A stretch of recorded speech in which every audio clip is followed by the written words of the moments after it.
Sekarang saya justru melihat gini, Persib tidak efektif dalam penambahan pemain kalau menurut saya. Levin Kurzawa ya tidak begitu maksimal. Sergio Castel tidak begitu maksimal. Ini pelatih punya sejarah kualitas, yang luar biasa gitu kan, dan bisa adaptasi dengan cepat.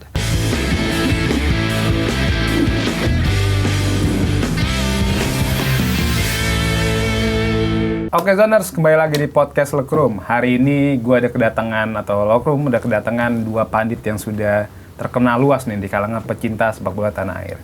Yang pertama, ada sosok yang sudah belasan atau bahkan puluhan tahun mewarnai belantika sepak bola nasional. Bahkan berkat pengalamannya, dia sempat jadi salah satu dari tim gabungan pencari fakta atas tragedi Stadion Kanjuruhan. Siapa lagi kalau bukan Bung Akmal Marhali. Terima kasih, Bu. Selamat berpuasa. Nah, sehat, Bang? Alhamdulillah sehat. Nah, ini selain Bang Akmal, kita juga sudah kedatangan, bisa dibilang apa ya, influencer sepak bola, dan juga ketika sudah mengupload sebuah konten nih di platform TikTok atau Instagram, viewers itu bisa nyampe ratusan ribu atau bahkan jutaan. Siapa lagi kalau bukan Arul El Pandit. Halo Bang. Gimana, sehat Mas Arul? Alhamdulillah. Sehat-sehat. Selamat berpuasa Bang Akmal. Senior. Jadi seperti biasa nih, kita bakal bahas persaingan Super League dan juga Timnas Indonesia. Tapi untuk khususnya kita mengawali pembahasan dulu ke Persib Bandung karena sebagai pemuncak klasemen sementara Super League ya, hingga pekan ke-24 ya. Walaupun Persib sendiri baru main 23 kali main ya. Nah, ini kan kemarin nih Persib Bandung baru saja bermain imbang ya, 2-2 lawan Persebaya dalam duel yang sangat ketat lah bisa dibilang karena saling berbalas gol. Tapi kan di laga itu sempat ada dua keputusan wasit yang menarik ya. Pertama soal pelanggaran atau penalti yang didapat Persebaya ketika Federico Barba menghajar main Persebaya. Bruno Moreira. Itu pertama. Kedua juga ketika gol Kakang Rudianto dianulir karena Ramon Tanque dianggap melakukan handsball ya, sebelum bola mengarah ke Kakang. Nah, kalau melihat kondisi ini gimana Mas Arul dari keputusan dua wasit tersebut? Kalau misalnya kita ngacu ke law of the game ya, Bang. Sebenarnya yang paling dipertanyakan orang itu banyak pertanyakan ya, itu justru foul-nya Barba. Oh, Barba. Karena dia itu kan sebenarnya intensinya kan bukan mau melakukan pelanggaran ya, tapi karena dia watch the ball tuh si Barbanya. Cuma kan ini kan sebenarnya bisa diperdebatkan ya, karena posisinya bola itu pertama disentuhnya sama si Brunonya dulu, bukan bola dia 50-50 bola lari. Dan di situ posisinya Brunonya dijatuhin, ya kontak di situ. Kalau menurut saya sih penalti ya, tetap. Itu emang clear penalti berarti. Kalau yang handsball, ini acuannya gini, kalau di law of the game tuh ada dua perspektif nih Bang. Ada yang acuannya ke pemain yang menyerang, ada yang pemain yang bertahan. Contohnya misalnya Abang back, Abang buang bola kena kaki, kena tangan. Itu nggak dianggap handsball karena posisi main bertahan, yang mau bertahan. Tapi kalau orang yang menyerang, nendang bola kena tangan, apapun posisinya, mau dia istilahnya unnatural bigger, yang dia ngejauh dari tangan atau enggak, itu tetap dianggap handsball.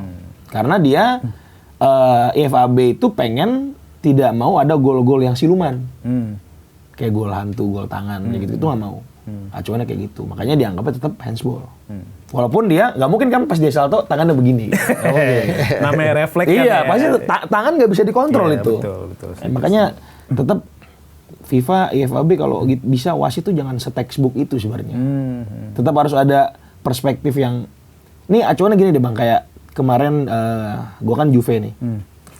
Iya, Kelly kartu merah. Itu posisinya dia lompat, pas turun kakinya nginjek pemain. Dia nggak ngeliat sama sekali di bawah itu ada kaki. Nah, itu kan secara aturan pelanggaran. Cuma kan wasit di situ tetap harus lihat. Secara logika mungkin nggak dia ngelihat ke bawah dulu, mungkin nggak dia sengaja. Kayak Ramon gitu. Kurang lebih kayak gitu ya Bang Akmal. Bang Akmal gimana ngeliatnya? Ya, kalau kita nonton Liga Super atau Liga 2 ada tulisan tuh di e-boardnya, VAR is fair. Gitu kan. Selalu tuh kita tulis, tapi fakta di lapangan kan tidak seperti itu gitu kan. Banyak yang masih bilang kita ini VAR-nya tidak begitu maksimal ya. sehingga kemudian mengundang banyak perdebatan dan banyak PR juga. Ada yang kadang-kadang VAR-nya cuma 45 menit gitu kan, ada yang 75 menit, ada bahkan yang baru 15 menit mati tengah jalan. Waduh. Artinya ini PR buat sepak bola kita ke depan, bahwa ada kemajuan dengan hadirnya VAR, tapi VAR juga belum menjamin bahwa sepak bola itu fair. Nah, sehingga kemudian seperti yang dikatakan kasus Persebaya Persib, sebenarnya ini kan perspektif masing-masing yang sedikit berbeda tadi disampaikan oleh Arul.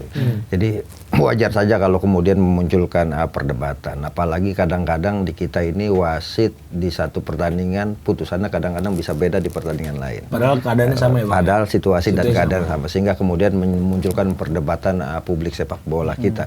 Jadi menurut saya adalah masih banyak PR di sepak bola kita, lepas dari apakah kasus penalti yang didapat itu sah, ataukah kemudian kakang kasusnya juga benar terjadi, dan itu pasti akan menjadi perdebatan, dan ini perdebatan yang seru yang menurut saya ya inilah gambaran sepak bola kita. Jadi VAR is fair itu masih problem di sepak bola kita, bukan cuma kasus Persebaya Persib, di pertandingan-pertandingan lain. Ada Persita beberapa kali bosnya telepon saya menyampaikan kritik gitu kan, termasuk Borneo FC beberapa kali manajernya telepon juga menyampaikan kritik dan sebagainya.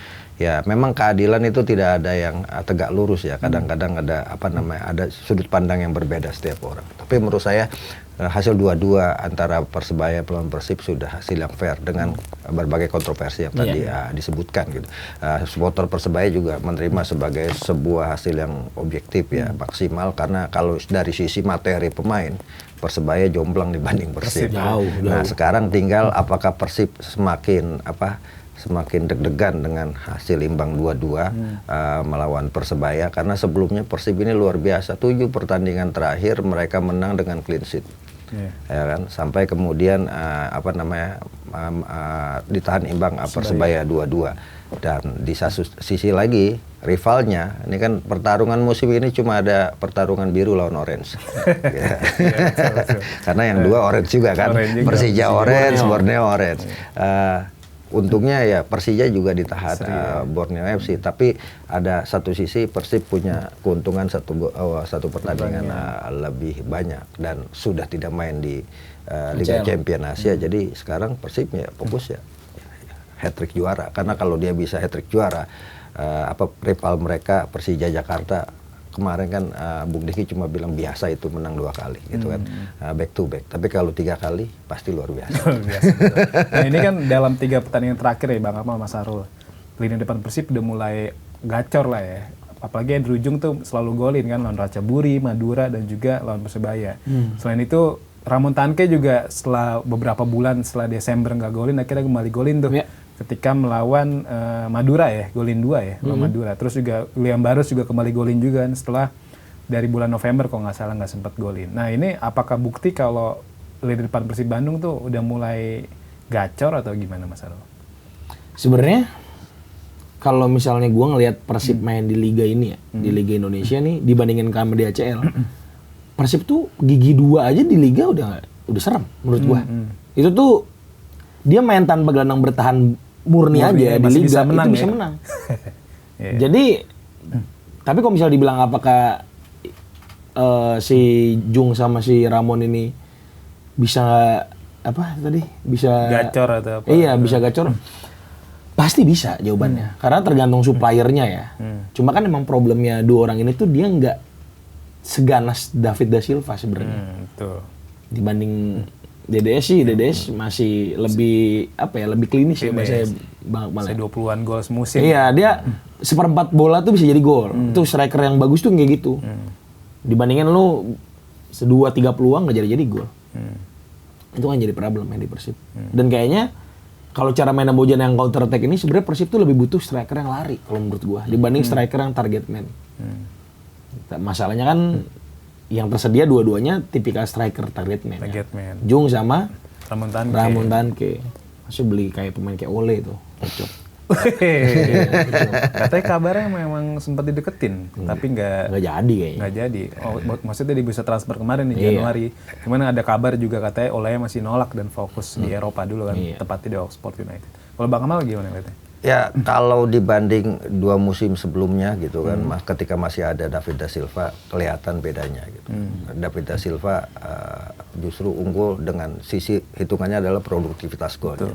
Tapi Persib sekarang strikernya menurut saya merata gitu. Siapapun yang diturunkan bisa cetak gol. Ada Julian Barros, kemudian Chung, ada lagi baru Sergio Castel. Walaupun dia dua kali main belum belum membuktikan ketajamannya.